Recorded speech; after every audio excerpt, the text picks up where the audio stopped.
मजदूर बच्चा और गरीबी। चल उठ अमन, काम पर जाना है, आज ज्यादा सो गए हम, गालियां मिलेंगी ठेकेदार से। यूं ही दिन की शुरुआत हुई उस 11 साल के मासूम की। अमन को उठाने के लिए जब 12 साल के अजय ने आवाज लगाई। हड़बड़ा कर अमन उठा और अजय से बोला, भाई गलती हो गई, आज मेरी वजह से तुझे भी गालियां मिलेंगी। अजय ने कहा, कोई बात नहीं, गालियां रोटी सी लगती हैं, आखिर भूख का सवाल है। इतना कहकर दोनों फुटपाथ से उठे और पास के प्याऊ से पानी लाने के लिए पुरानी प्लास्टिक की बोतल लिए दौड़े दौड़े गए। शायद उन्हें आज जल्दी भी थी और डर भी सता रहा था। मैं पास में ही खड़ी सब देख रहा था। बहुत से मन में विचार उबल रहे थे। परिस्थिति, वर्तमान और भविष्य सवालों में खोस आ गया था। खैर, मुझे भी ऑफिस जाना था और जहां वे दोनों सो रहे थे मुझे भी वहां से ऑटो लेना था। लेकिन आज मेरे कदम ऑफिस न जाकर इन दो मासूम चेहरों और मजबूर दिमाग को बारीकी से समझने की इजाजत दे रहे थे। मैं ये सोच रहा था कि तभी वो दोनों दोस्त फटे और मैले कपड़ों में ही जल्दबाजी में कहीं जा रहे थे और मैं भी उनके पीछे पीछे चलने लगा।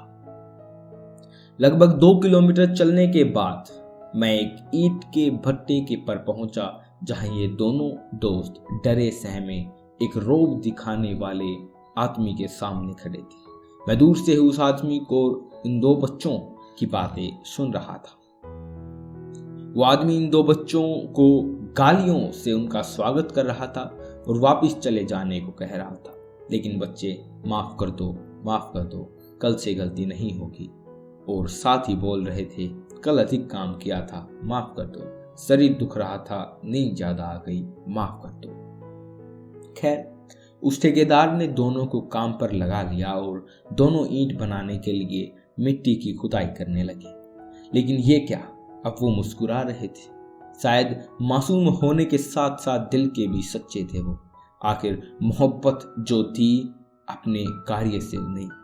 मासूम गरीब चेहरा व मजबूर दिमाग था उनका। दिमाग से वो दोनों अपनी उम्र के लगभग बच्चों से 20 साल बड़े थे। नहीं उन दोनों की बच्चों की इच्छाएं थी, न ही बड़ों सा रोग। मात्र मजबूरी थी, आंखों और भूख की लड़ाई ही उन दोनों की कायर से नजर आ रही थी। खैर, आज मेरा भी पूरा दिन छुप छुप कर इन दिनों दोनों मित्रों की समझने में जा रहा है और लगभग इनकी जिंदगी को मैं करीब से समझ रहा था और सोच भी रहा था कि कैसे उन दोनों को इस वर्तमान से निकालकर एक सम्मानजनक भविष्य की तरफ ले जाऊं। सोच सोच में न जाने कब सुबह से शाम हो गई, पता ही नहीं चला। शाम के 7 बज गए थे और इन दोनों के जाने का भी समय हो गया था। आखिर आज भी ओवर टाइम लगाकर ये मासूम चेहरे बेतहासा थक रहे थे। कंस्ट्रक्शन साइट से बाहर आते ही मैंने इन बच्चों से बात करनी चाहिए, लेकिन इन दोनों ने मुझे नजरअंदाज करते हुए पास के ढाबे पर जाकर रोटी और अचार खरीदने लगे और खाना खरीदकर शायद उसी फुटपाथ की ओर जा रहे थे जहां से सुबह आए थे। मैंने अब उनसे बात करने की कोशिश नहीं की और मैं भी अपने रास्ते चल दिया। आज मैं घर 1 घंटा लेट पहुंचा और घर पहुंचते ही अपने कमरे में जाकर रोने लगा।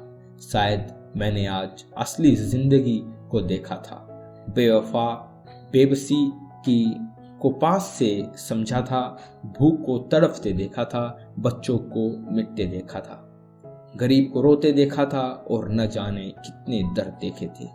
आज मैं जीवन को समझ गया था, लेकिन कहानी अभी खत्म नहीं हुई। जुड़े रहना दोस्तों, जल्दी ही इस कहानी का एक खूबसूरत अंत दिया जाएगा।